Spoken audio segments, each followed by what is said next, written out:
Salut à tous, c'est Mousse. Bienvenue aujourd'hui pour une nouvelle vidéo. Et j'espère comme d'habitude que vous allez tous très bien. Je vais même dire tous et toutes. Comme ça on n'oublie personne, personne n'est choqué, personne ne gueule dans les commentaires. Petite préférence pour vous les gars. Mais non, on rigole, du calme mesdames. Ou mesdemoiselles.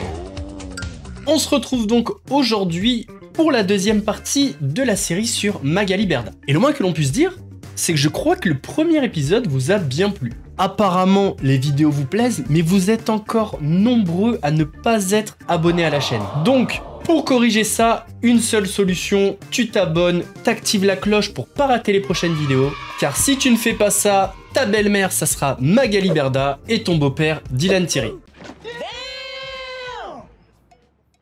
Abonne-toi. Franchement, abonne-toi.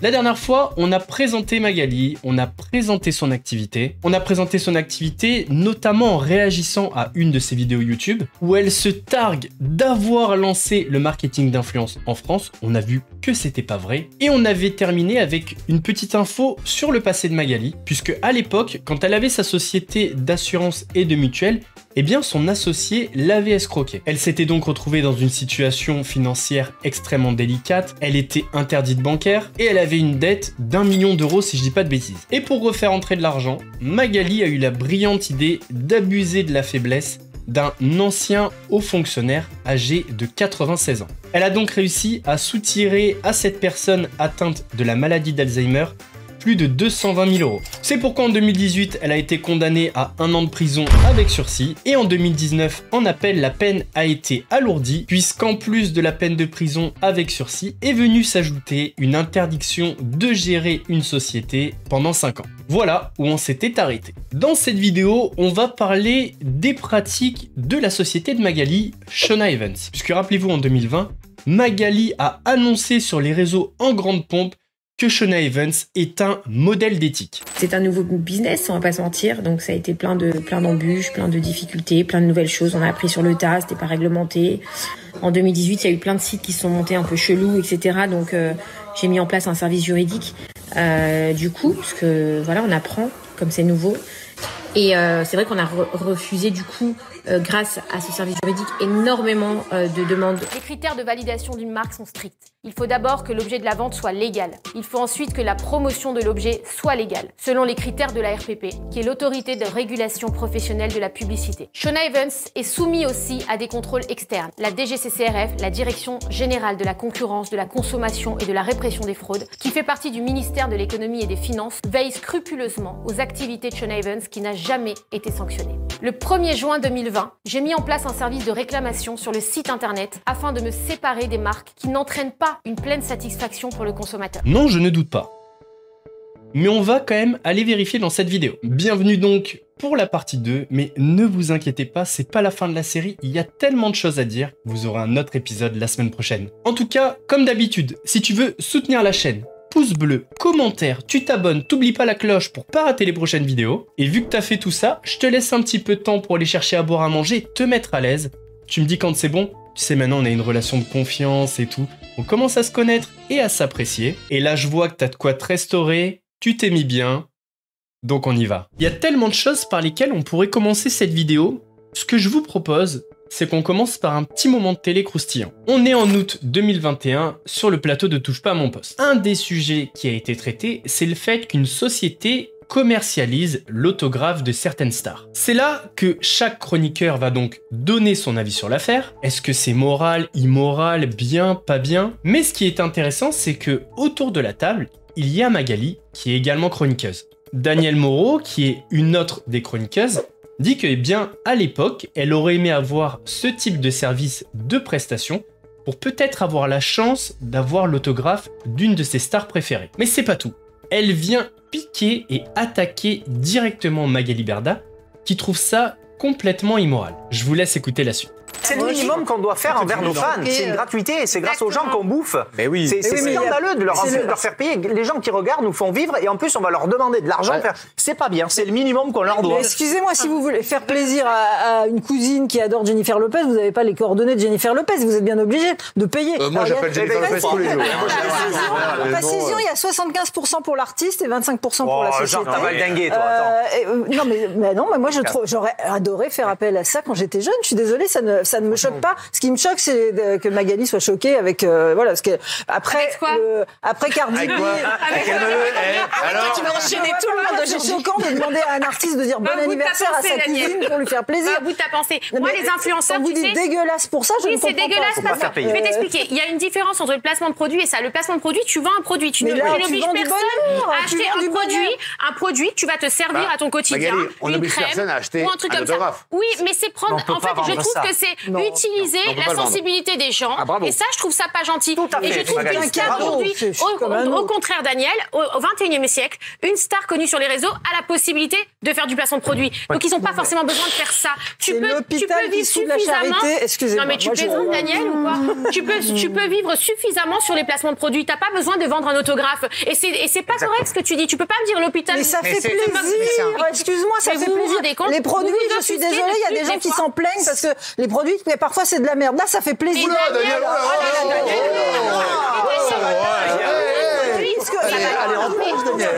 Je suis désolée, il y a parfois d'escroquerie, excusez-moi. Là, c'est un petit plaisir. Voilà.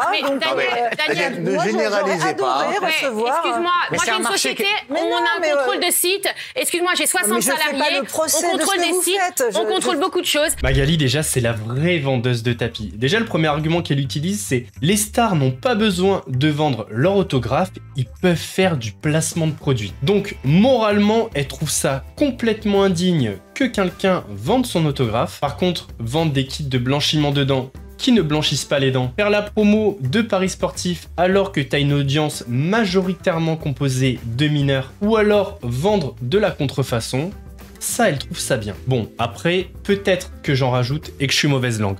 On ira quand même vérifier. Puis la deuxième chose, c'est que l'autographe, c'est quand même transparent. Je paye 50 € pour avoir l'autographe de Jean Pascal. Tu sais pourquoi tu payes. Là où elle a raison, Daniel Moreau, c'est que Magali met en avant des produits qui sont souvent extrêmement décevants. C'est pourquoi, à l'heure où je vous parle, Magali Berda a sur son dos 2 plaintes. Une première pour pratique commerciale trompeuse et une deuxième pour escroquerie en bande organisée. En bande organisée, Magali vous a tronché. Pardon. Je me suis emporté. Enquête toujours en cours, menée par le parquet de Grasse. Y a rien de pire que les gens qui se donnent une image en public tellement éloignée de la réalité. Donc il est temps de briser en 1000 morceaux Magali, la reine de l'éthique. Et franchement, tu l'as pas volé parce que des casseroles... Ouh, on est au rayon Tefal ou quoi? T'as compris? Tefal, casserole. C'est la Lollybox, donc regardez, vous avez vraiment toutes les marques à l'intérieur. Tous les Haribo, Tagada, Fini. Bah oui, il y a aussi les sucettes, regarde. Ici. Je veux ça après manger, ok. Donc là, vous avez les bonbons Fini. Il y a vraiment toutes les marques, ça j'adore. Ça, la noix de coco, je sais pas si vous avez connu ça. C'est vraiment trop bon. Et du coup, tous les mois, vous recevez la box directement chez vous. Donc ce qui est bien, c'est que c'est sous forme d'abonnement. Alors, je vous explique. Non, je vais vous expliquer, ça sera bien mieux que Nabila. Alors, le Lollybox, c'est une box de bonbons que tu reçois tous les mois. D'après ce que disent les influenceurs, ou même Magali quand elle en parlait, la box est à 1 € par mois. Certains, comme Nabila, et on l'a vu dans la story, marquaient en bas à gauche 1 € la première. Pour le coup, c'est plutôt honnête, mais honnêtement, c'est la seule qui disait ça. Juste ici, vous voyez des stories de Kevin Gage, on est en décembre 2021, et comme vous le voyez, il dit box à 1 € seulement. Et comme il le dit, je vous explique, on est donc sur une offre à 1 € par mois, sans engagement, sans durée. Alors lui, il parle de la Youmbox. Mais pourquoi on met les deux dans le même panier? Bah tout simplement parce que derrière Youmbox, c'est la société Waverock, et c'est la même société qui gérait Lollybox. Bon, bref, Youmbox, Lollybox, c'est la même merde. Sauf que le problème, c'est que si tu remarques pas l'astérix, eh bien tu te retrouves avec un abonnement à 29,90 € pour le premier mois et ensuite 39,90 €. ça commence à faire cher la box de bonbons. Alors vous connaissez, c'est sans engagement, tu peux résilier quand tu veux, etc., etc. Dans la réalité, vous savez comment ça se passe, c'est extrêmement dur à les joindre, tu passes de service en service. Quand tu tombes sur la personne, t'as l'impression que ça a été pris en compte et en fait pas du tout, tu te retrouves encore prélevé. Et en plus, si sur le site tu n'as pas choisi ton coffret, tu ne le reçois pas, évidemment, mais t'es quand même prélevé. Pas mal. Et quand vous tapez Lolibox arnaque, vous tombez sur le site Signal Arnaque qui parle de cette arnaque justement. Donc après un achat sur ces discount sites sans problème, bonne affaire pour 1 €, j'ai été débité de 30,90, obligé de faire opposition, sinon cela continue. Et des commentaires comme ça, il y en a 44. Là, vous voyez encore une fois, pour 1 €, je devais recevoir une Lolibox. En vérifiant mon compte, j'ai été prélevé 90 €, soit 1 € la box plus un abonnement trimestriel. Ici, encore une fois, les fameux 1 € plus les 89,70 et donc un abonnement trimestriel. Ici, 90,70 €, encore ici, encore ici, encore ici. Et tous ont été obligés de faire opposition à leur carte, sinon cela continue. Oh merde! Oh, c'est con ça! Ce qui est important de noter dans un premier temps, c'est que le discours de Kevin Gage qui parle de la box à 1 €, eh bien c'est le même discours qui a été utilisé par tous les influenceurs de l'agence Shona Events. Si tous ont le même discours, c'est pas un hasard. C'est pas des gens qui réfléchissent, qui vont se réunir pour créer un script. Donc c'est que forcément l'équipe de Shona Events leur a pitché quelque chose et leur a envoyé. Donc pratique commerciale trompeuse, c'est juste évident. La deuxième chose, c'est que grâce à un témoignage d'une des influenceuses de Shona Events, eh bien on se rend compte que l'agence était au courant que tout ça était une escroquerie, mais ils ont quand même continué à le commercialiser. Je vous laisse regarder. Tu as été en agence de placement de produits. Exactement. Tu étais dans quelle agence de placement? J'étais chez Magali Berda. Chez Shona Events. Exactement. C'est ça. Tu as vu que Booba a attaqué de front depuis 1 an maintenant le milieu des influx voleurs, comme il l'appelle, et Magali Berda, la fondatrice de l'agence Shona Events. Qu'est-ce que tu en penses? Toi qui as travaillé avec Booba pendant plus d'1 an sur une de ses tournées, et toi qui as travaillé avec Magali Berda pour Shona Events. Alors, c'est très difficile pour moi de prendre parti, parce que c'est vrai que Magali, moi, elle m'a strictement rien fait. Quand j'ai travaillé avec elle, elle a été réglo avec moi. Donc voilà. Concernant Booba, moi, je le connais personnellement, et je sais que c'est un mec, quand il a un truc en tête, il lâche pas l'affaire. Donc je savais très bien que quand il avait commencé à être sur les côtes de Magali, de Shona, de les influenceurs, il allait pas lâcher jusqu'à il gagne. C'est comme ça. Je le connais, c'est comme ça qu'il est. Maintenant, moi, je suis d'accord avec lui sur certains points, dans le sens où, moi, il y a des placements de produits que j'ai refusés parce que pour moi, ça n'allait pas avec mon image, ou pour moi, c'est de l'arnaque, tout simplement. Tu as refusé quoi que tu considérais comme de l'arnaque? Alors, il y avait un placement de produit que j'ai fait, que j'ai su qu'après, c'était un peu bizarre. Ça s'appelait je sais plus comment ça s'appelait, mais c'était un truc de bonbons. Oh, mais t'as bien fait. Pourquoi? Et les box à bonbons? Ouais, voilà. Soi-disant à 1 €. Voilà, exactement. N'était pas du tout. T'as du flair. Ouais, alors je l'ai fait, et après j'ai reçu des retours de ma communauté me disant qu'elles ont été prélevées, nan. Donc moi j'ai fait un retour à l'agence et j'ai dit qu'en fait ça c'est non, parce qu'en fait c'est pour que ma communauté n'ait plus confiance en moi et qui pense que moi je suis en train de leur voler. Pas du tout en fait. Donc du coup ça c'est un truc que j'ai arrêté directement. Ils ont accepté que t'arrêtes? Oui, bien sûr. Par contre, t'es pas forcé de faire tous les placements de produits, hein. Ok. Par contre, tu les as prévenus qu'il y avait des problèmes? Ah oui, bien sûr. Ils ont continué de le faire avec d'autres. Après, ça c'est pas mon problème. Moi, en tout cas, je sais que moi, de mon plein gré, je suis partie les voir, je leur ai dit qu'il y a eu des soucis. Moi, je peux travailler avec cette marque-là. Mais donc, ils étaient au courant? À mon avis, oui. Un tonnerre d'applaudissements, s'il vous plaît, mesdames et messieurs, pour la morale et l'éthique de Magali Berda. Bravo, vraiment. Ça valait le coup de gueuler sur les autographes payants. Bon, maintenant, si t'es au courant que la communauté des influenceurs se fait arnaquer et que tu continues à proposer cette marque à d'autres influenceurs, c'est qu'à mon avis, il y a énormément d'argent en jeu. Parce que, ne soyez pas dupes, la morale et l'éthique ne sont pas un moteur pour Magali Berda. Le seul moteur, c'est l'argent. Donc si elle continue, c'est qu'il y a beaucoup d'argent à se faire. Dossier suivant. Madame la Présidente, Madame la Ministre, chers collègues, alors, mes amours, je voudrais vous parler de Fast Formation. C'est chambé. En fait, c'est des formations qui sont 100% gratuites puisqu'elles sont agréées par l'État. Et c'est des formations qui vous permettent de travailler et de gagner de l'argent. Ces mots, c'est Maëva Guénam qui les a prononcés. 3,3 millions d'abonnés sur Instagram. J'aurais pu citer Manon Tanti, 3 millions d'abonnés, Greg, 1,5, Hilary, Marc... Bref, tous ces influenceurs aux millions d'abonnés qui ont fait la promotion des formations au CFPF, prétendument gratuites donc, mais surtout coûteuses pour l'État, et en promettant monts et merveilles à leur issue. La réalité est souvent loin de ces mirages. Qu'est-ce que vous vous êtes dit, en toute transparence, en toute honnêteté, quand vous avez découvert, peut-être pour la première fois, certains placements de produits frauduleux, notamment ceux autour du compte personnel de formation? Il y a toujours un effet de sidération, parce qu'on se dit, mais comment c'est possible? Comment on peut aller à ce point-là, aussi loin, dans l'absurde et dans le mensonge? Parce que là, on a des propos qui sont mensongers. Quand on dit c'est gratuit pas du tout. Il n'y a rien qui est gratuit. Derrière, c'est l'État qui paye des milliers et même des millions d'euros pour financer des services qui sont censés permettre aux gens de se former vraiment pour derrière retrouver un métier.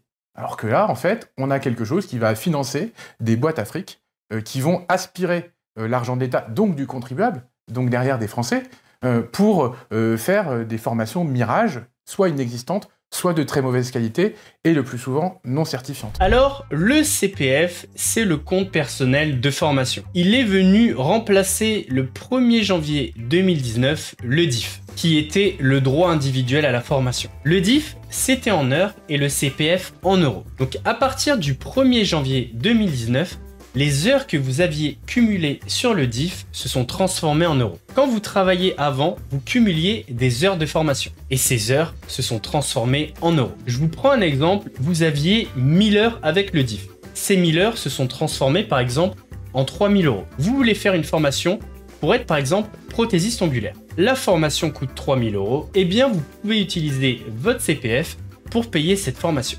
Et comme à chaque fois qu'il y a de l'argent en jeu et surtout de l'argent public, eh bien, il y a des personnes qui vont tenter d'en profiter et d'arnaquer. C'est pourquoi en France, 2 réseaux d'escrocs ont été démantelés. Ces personnes créent des sociétés de formation fictives, récoltaient l'argent de la Caisse des dépôts pour un préjudice total estimé à 8,2 millions d'euros. On est clairement sur du détournement d'argent public. Le rapport maintenant avec Magali Berda. Tout à l'heure, le député a cité quelques noms au Parlement. Et bien tous ces noms sont des clients de Magali Berda. Donc, tous ces influenceurs ont fait la promotion d'une arnaque. Dans un premier temps, la défense de Magali Berda était bizarre.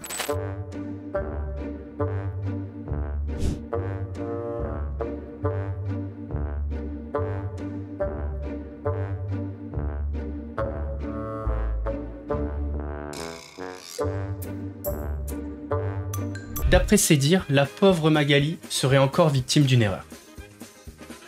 Vraiment ? Vous pouvez aujourd'hui bénéficier d'une formation qui est payée par l'État, du coup, donc ça vous coûte 0. Toutes ces formations-là, c'est sur Bismart Conseil. C'est une plateforme qui vous donne accès à des formations. Vous allez voir, il y en a beaucoup. Et ça se passe sur Bismart Conseil. C'est gratuit. Voilà, c'est financé par vos cotisations, donc financé par le CPF. Donc c'est l'État qui prend ça en charge et vous n'avez absolument rien à payer. Prenez-la. C'est son éligibilité, c'est ça le mot. Son éligibilité. Exactement. Et la plupart du temps ça marche, donc c'est très facile. Il faut s'inscrire là sur le lien Swipe Up, rentrer ces informations et c'est complètement gratuit. Donc vous aurez droit à une formation totalement gratuite grâce à eux. Vous swipez. Faut quand même se dire qu'ils se sont mis à 2 pour dire le mot éligibilité. Faut le vivre quand même. Bon, finalement, elle est pas si victime que ça, hein. Elle en a vraiment parlé. Alors on dit pas qu'elle a créé ces sociétés pour escroquer l'État, mais elle en a parlé. Ça, c'est indéniable. Maintenant que le premier argument est balayé, regardez ce qu'elle a dit dans Touche pas à mon poste. Une arnaque parfois, c'est-à-dire que certains estiment que on vous contacte, on vous dit tiens je voudrais te former à je ne sais pas quoi, faire du dropshipping ou je sais pas quoi, et que du coup ça n'entre pas dans les attributions du CPF. Ou alors on vous dit Cyril, vous avez 2000 euros de CPF. Cyril, on va faire un accord. Tu vas me donner 1000 euros en cash. Tu vas me donner 1000 euros en cash. Et moi, pour 1000 euros, je vais te faire une formation bidon. Voilà. C'est des systèmes de formation bidon que dénoncent des gens. Là aussi, le ministère de l'économie absolument. Mais vous êtes intervenu, Magali, est-ce qu'on le fait ça? Nous, on le fait plus et on a arrêté de parler de CPF depuis le mois de février. C'est-à-dire que nous, nos influenceurs... Donc ça, on a pu le faire, mais on le fait plus? Dans les briefs, on demande à ce que ce soit plus un argument parce que malheureusement, il y a des gens malhonnêtes qui passent des accords avec des gens et tout. Et nous, on veut pas rentrer là-dedans. Donc quand on a su, parce que les gens vont plus vite que la musique, hein, les gens malsains, ils vont vite. Hein, ça échec sur Internet, ça va très vite. Donc là, on ne fait plus ça? Ah non, on n'en fait plus. Mais c'est pas parce qu'une entreprise est agréée par le CPF qu'elle est malhonnête en fait. Il faut pas diaboliser tout le monde. Il y a eu des gens. Alors nous, ça nous concerne pas dans le sens où les gens les centres de formation qu'on a promotionnés, pour l'instant, ils ne font pas partie de ceux qui ont eu à ma connaissance, ceux qui ont été sanctionnés. Voilà, mais il y en a certains qui en ont fait. Oui, voilà, ça me concerne pas. Mais quand bien même c'est un argument qui encourage ces gens-là à arnaquer les gens, et ben on a décidé de plus en parler du tout, même s'il y a des gens très bien. On préfère stopper ça on a arrêté. Voilà, exactement. Alors, oula. Ça bégaye très très fort chez Magali Berda. D'ailleurs, je note que Gilles Verdez a été bon. Je suis pas trop fan de Gilles d'habitude, mais là il a été bon. Alors elle nous dit qu'elle l'a fait, mais qu'elle le fait plus. Entendez, j'ai pris beaucoup d'argent, et maintenant que c'est chaud et qu'on peut être dans la sauce, on a arrêté. Mais on a gardé l'argent, on l'a fait de toute façon. Est-ce qu'on savait, est-ce qu'on savait pas? On saura jamais. Par contre, elle nous dit, les entreprises avec lesquelles on a travaillé ne sont pas concernées par cette arnaque. On va aller vérifier. Dans la story où elle était toute seule, elle nous a parlé de Bismart Conseil. Bismart Conseil, j'ai déjà cliqué. Là, je vous fais un peu la mélodie, mais en vrai, j'ai déjà cliqué. Oh bah ça alors? Un site en maintenance? Bah, ça vend plus de formation? Qu'est-ce qui se passe? C'est tout simplement une hallucination collective. L'autre, c'était bcm-format.com. Format.com. Ok, on va rajouter www, non plus. On va taper BCA de format, ça trouve rien. À part la vidéo, celle qu'on a vue justement. Désolé ma galoche, hein, mais les deux entreprises avec lesquelles tu as travaillé apparemment n'existent plus. Drôle de hasard. Personnellement, si j'étais une entreprise clean, que je vends de la formation, que je me fais de l'argent tout en respectant les personnes qui viennent faire des formations chez moi, je vois pas pourquoi j'arrêterais. À moins que je sois une coquille vide qui arnaque l'État et qui a utilisé les influenceurs et ton agence de merde pour faire ma pub, et maintenant que c'est chaud et que j'ai pris mes millions d'euros, j'ai arrêté mon activité. Chelou. Plus sérieusement, vu que ces entreprises sont des grosses arnaques, des coquilles vides. Ils n'ont aucun coût de fonctionnement, ils font même pas faire des formations, donc potentiellement quand ils reçoivent 3000 € de l'État, c'est 3000 € de bénéfice. Allez, t'enlèves quelques frais. Sachant que ça ne coûte rien aux personnes. On peut imaginer que des dizaines de milliers de personnes ont fait ça. D'ailleurs, on a même une idée puisque le préjudice est estimé à 8,2 millions d'euros. Et on se doute bien que s'ils ont fait autant d'argent, c'est notamment grâce à l'agence Shona Events et ses influenceurs. Donc Magali et ses influenceurs ont dû ramasser un paquet de fric. Mais vraiment un paquet. Alors personnellement, et c'est peut-être mon côté naïf qui parle, je pense que ces entreprises qui ont arnaqué l'État ne sont pas venues voir Magali en lui disant « Écoute, on est une coquille vide et on arnaque l'État, mais on va te passer un pourcentage. » Honnêtement, je pense pas, mais je peux me tromper. Par contre, je suis désolé, tu gères une agence. T'es une chef d'entreprise normalement reconnue.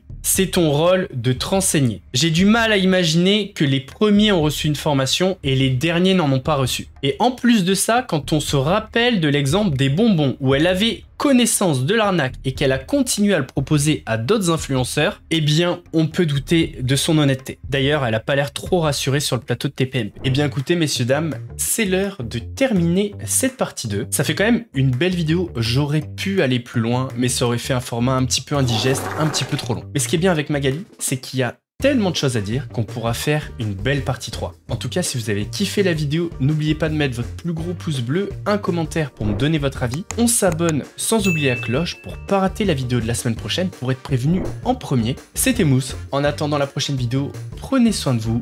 Des bisous, cœur sur vous. Peace.